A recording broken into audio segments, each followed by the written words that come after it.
It's a new day. We are about to take down the last of my soybeans to Dubuque. Dad's already in the truck. I asked him if he wanted to drive, but he insisted he didn't want to. I'll get him there. We did the pre-ride check and everything looks good on the truck. We filled back all of the fluid that the radiator needed, and oil level is good. The pressure in the tires is good. This is only a half load that we're taking down right now. I'm interested to see how much soybeans actually had in the bin here at the main farm. So we're about to head out. All right.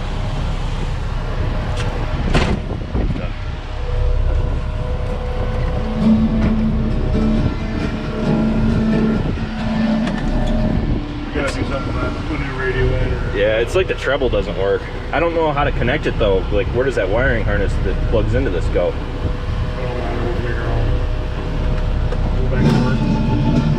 I pressed the brakes in and it started working. Like, there's no audio, like vocals. Yeah. That's weird. I'd say it's junk. Probably.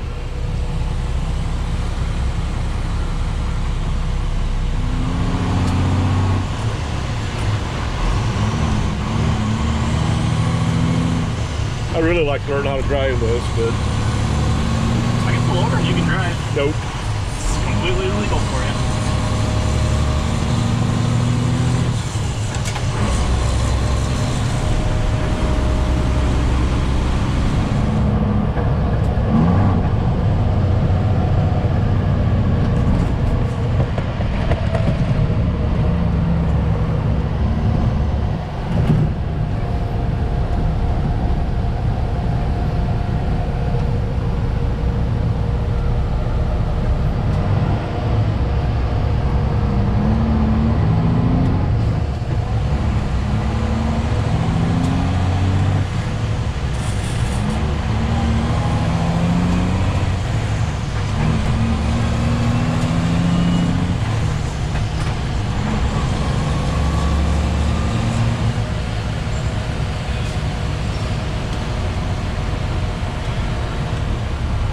what we need.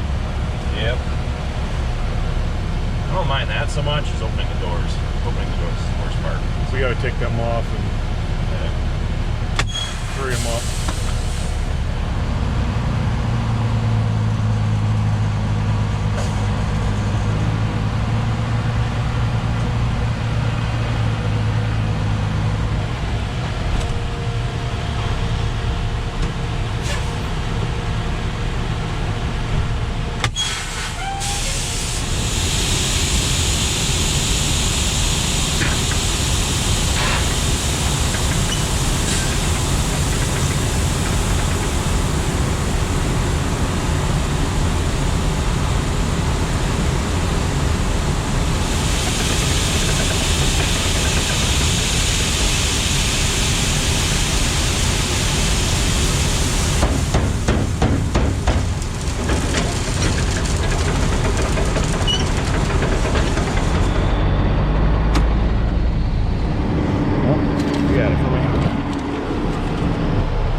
Dad and I made it back to the farm. There's Big Red.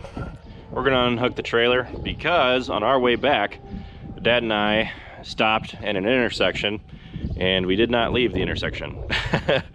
So the plan is to take it down to truck country, which I think is where this truck actually originally came from. And we're gonna have them hook it up to the computer. I called down and they said that they'd hook it up for me, so hopefully figure out what's wrong. There's a couple things that it could be. It could be the fuel tank.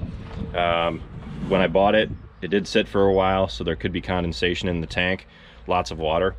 The one solution that I found to getting this truck started up again is to drain the fuel filter, which I did it early this morning before we left, and in the time that we drove down there and started to come back, it really should not have stopped us like that. But we're stopped in an intersection. It's the second time that it's done it in that intersection, but this time it was going the other way. We were leaving Dubuque. The first time that it did it in that intersection, it died smack dab in the middle of the intersection as I was pulling through it, and I just barely rolled through the intersection enough and got over to the side of the road where I wasn't obstructing traffic. But this time Dad was with me, and I didn't think to grab my camera. I was too busy trying to get the truck started. But yeah, we stopped right at the stoplight and the truck just died right there. So we hopped out, lifted the hood up, drained the fuel filter out, and I tried starting it again. It started right up. So another thing that it could be is something like, I don't know, maybe fuel getting into the oil pan or something like that. Hopefully it's not something serious like that, but I was told that that's one thing it could be. So anyway, we're gonna hop in the truck, back it over by the bins, unhook it, and head for Dubuque.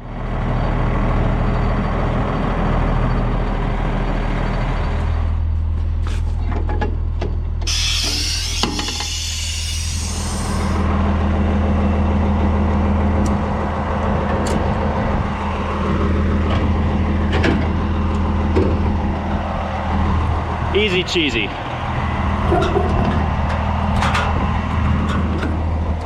So this one's actually just not even touching the ground.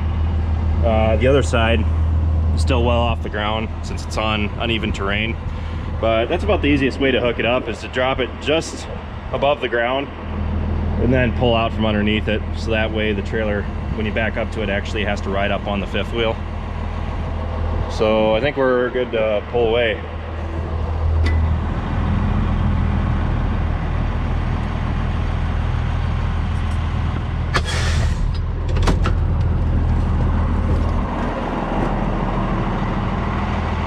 And we're good. We're gonna head for truck country. Big Red's home. All right, gonna go find Marty.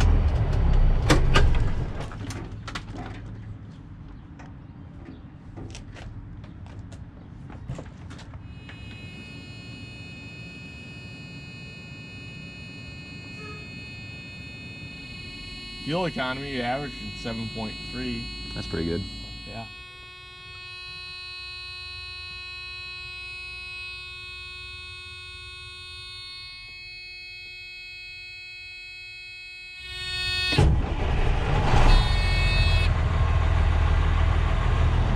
All right, so just came down to truck country, and I thought there would be a fault code in the ECM, but they looked it up and it didn't say there were any fault codes, which if the batteries sit for however long without being charged, or if it gets disconnected from power for a while, the fault codes will reset. So the batteries on this just died last week, but we had a look at the ECM that said there were no fault codes, but then he went into the trip information and it said that a fuel system fault had recently occurred, and that some of the information in the trip information might not have been accurate. So not totally sure what it could be from here. There isn't anything technical that I know of, so I think the best approach from here is to drain down the fuel tank, get it as low as I can, and then pull the plug on it and drain it out, and then hopefully flush out any dirt or debris that might be in there, or if there's any water sitting in it, hopefully clean it all out and start fresh. Change out the fuel filter, because every time that it dies on me, I open up that water separator and it will start right back up after I drain the separator. So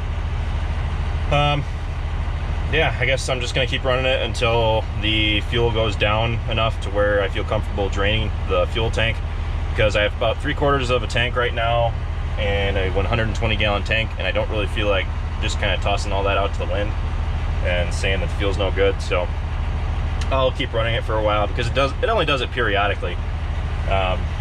This is the 4th time that it's done it. So just have to see where things take us from here. I'm sure let you guys know how things go. But it's getting hot here, man. Whew. It's a good thing I got a fan.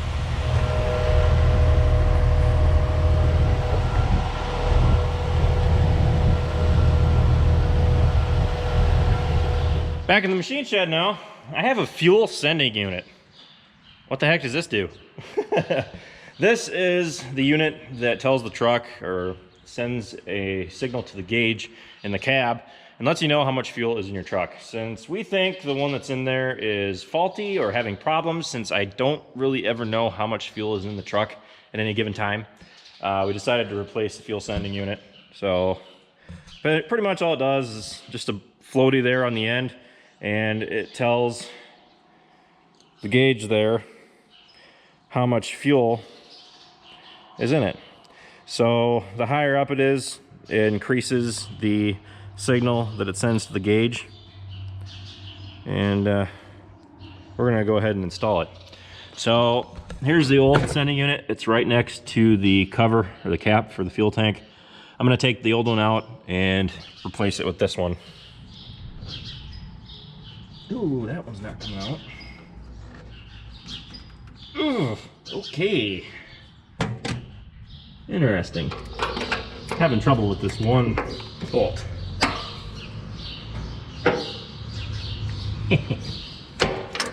Got it.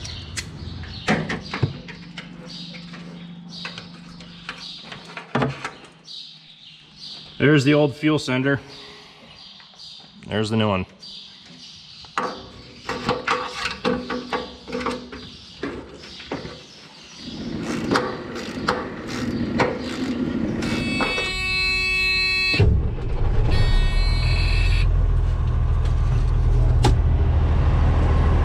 Fuel gauge done.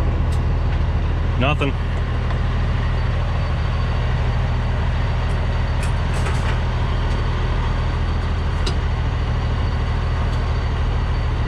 Well, no more once it start moving around, then it'll start bouncing, or if it does. Where's it at? 3/4.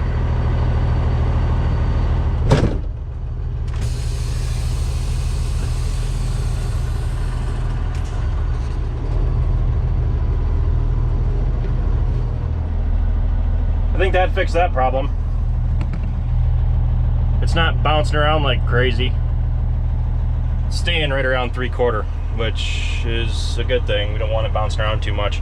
We'll know more once I start taking it out on the road and start bouncing around with it a lot more. But the way it was before, it just wasn't reliable.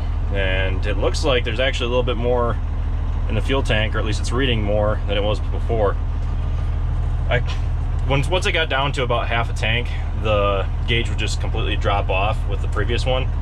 So in order to empty out this tank as much as I can before we drain it, I'm gonna want to know how much fuel is in the truck. So I'm gonna shut this down for now, and that's about it for today. Thanks for watching this video, guys. Be sure to check out all of our other ones. Be sure to like, comment, and subscribe.